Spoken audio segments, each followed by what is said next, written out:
You will do if you buy a Russian PC in this week. Welcome to this video, guys. Today we have built a 3 lakh rupee setup based on the i9 4900K 4070 Ti.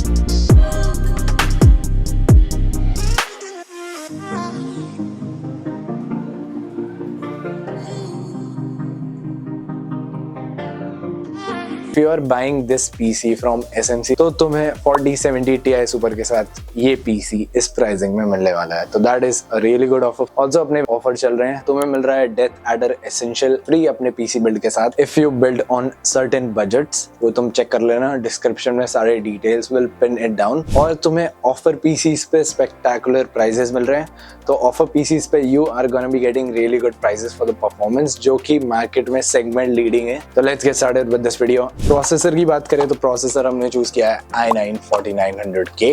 सो इस processor में 24 course, देखो पीछे रख देता हूँ frame में, तुम्हें मिलते हैं 24 cores and 32 threads. Performance cores की बात करें तो तुम्हें 8 मिलते हैं, they can go up to 6 gigahertz. वो वेलोसिटी बूस्ट इंटेल की टेक्नोलॉजी है जो सिर्फ एक कोर 6 गीगाहर्ट्ज तक जाता है। एंड प्रोडक्टिविटी में, गेमिंग में it's gonna be good enough for you.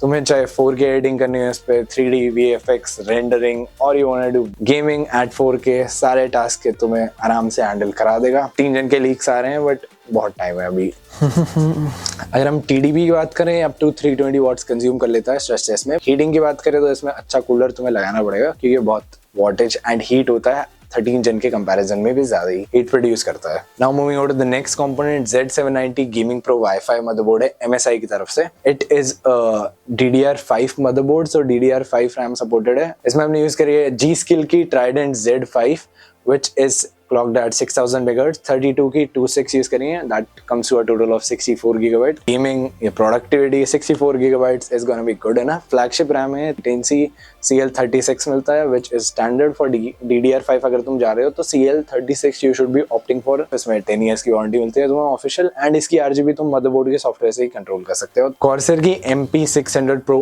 NH 1TB Gen 4 SSD use करी हमने। This is a pretty good reliable SSD, 5 years की वारंटी आती है। It is gonna be performing really well. Gen 5 की तुम्हें जरूरत नहीं है, इसे कंपेयर कर सकते हो सैमसंग की 980 Pro से। ओवरऑल Corsair की SSDs are very reliable as well। Secondary storage के लिए हमने यूज करी है 1 TB की WD Blue hard drive which is on the budget side। अगर तुम्हें अपना कुछ सेकेंडरी डाटा वगैरह रखना है तो तुम वो भी रख सकते हो।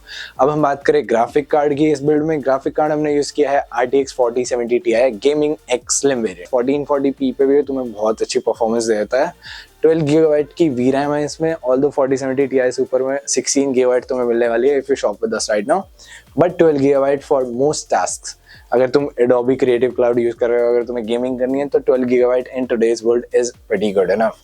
तो इसकी परफॉर्मेंस तुम कंपेयर कर सकते हो 4070 सुपर से, बट मोस्ट केसेस में 4070 सुपर से थोड़ा ज्यादा ही परफॉर्मेंस देता है। पावर कंजम्पशन की बात करें तो 285 वॉट्स है, एंड DLSS 3.5 भी सपोर्ट करता है।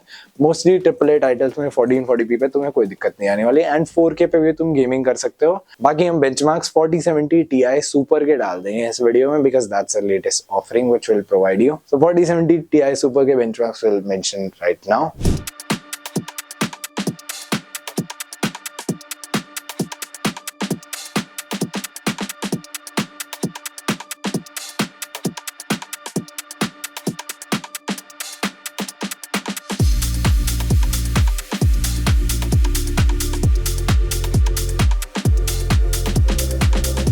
Okay, so those were the benchmarks, and as you can see, this build and 4070 Ti Super is perfect for 1440p gaming and also productivity। Moving on to the next component, MSI की A1000G power supply use करी है। PCI 5 standard power supply है, तो तुम्हें adapter plug in करने की जरूरत नहीं पड़ेगी। तुम सीधा ही 600 वाट अपने ग्राफिक कार्ड में कनेक्ट कर सकते हो। 4090s में आई नो कि there has been the connector problems, but 4070 Ti और 4080 में like हमारी PC build which we have sold ऐसा कोई अभी reportedly issue नहीं आया है. So the connector is pretty fine and ये power supply 80 plus gold है, so that's gonna be pretty good for the 4070 Ti या 4080 भी लगा सकते हो तुम इसमें. And i9 तो maximum wattage जितनी ये consume करने वाला है that is gonna be 700 watts at its peak, and इस power supply में तुम्हें 10 year की वारंटी मिलती है. तुम्हें power supply की power delivery and support के बारे में टेंशन लेने की जरूरत नहीं है because there's official 10 year warranty, and इसके capacitors जो हैं 100% Japanese हैं. So yep. Okay, बात करते हैं H7 Flow RGB की, which is one of my favorite cabinet. H7 जो elite version है that comes with a front glass panel, so that defeats the purpose of airflow. 2024 में क्या trend है कि everybody wants more airflow, इसलिए NZXT ने H6 Flow launch किया है. that's more of a performance based dual chamber case, और ये पीछे अपने H9 रखा है that is also a performance based case. इसमें भी airflow का बहुत ध्यान रखा गया है the H9 Flow में. तो H7 Flow RGB बात कर लेते हैं. it combines best of both the worlds. तुम्हें RGB फैंस भी मिलते हैं and तुम्हें Flow वेरिएंट भी मिलता है. तो अगर तुम H7 Flow RGB की तरफ जाते हो तो तुम्हें 3 ARGB फैंस मिलते हैं which you can control with NZXT cam, और इसमें 360 mm का भी सपोर्ट है and it is a standard layout. ये डुअल चेंबर लेआउट नहीं है, so if you are looking for something sleeker तो तुम H7 के साथ जा सकते हो.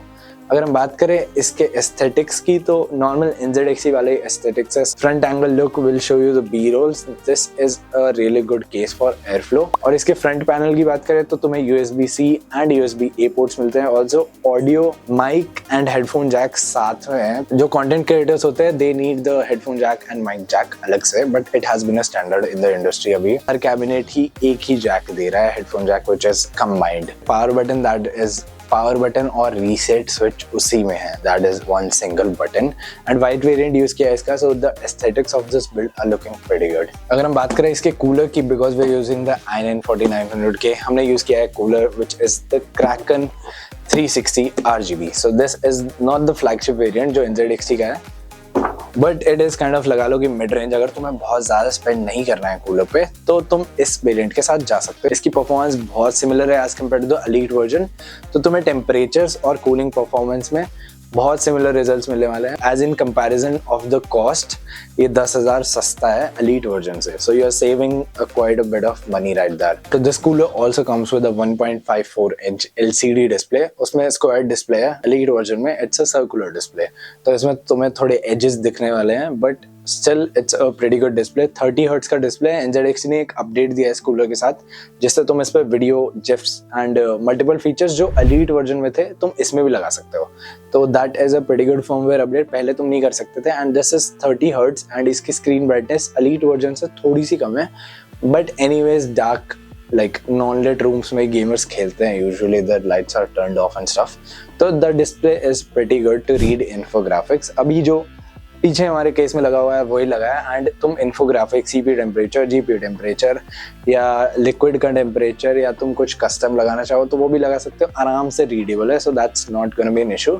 It's just that it's a little cut down version. अगर हम इसकी मोटर की स्पीड की बात करें तो दैट स्टार्ट्स एट जो पंप होता है उसकी motor which takes the heat away from the CPU. 800 to 2800 RPM तक वो स्पिन करती है. एंड जब तुम इस पे लोड डालते हो तो द कूलर एसेटेक का कूलर है, it is a little, the pump makes a little noise.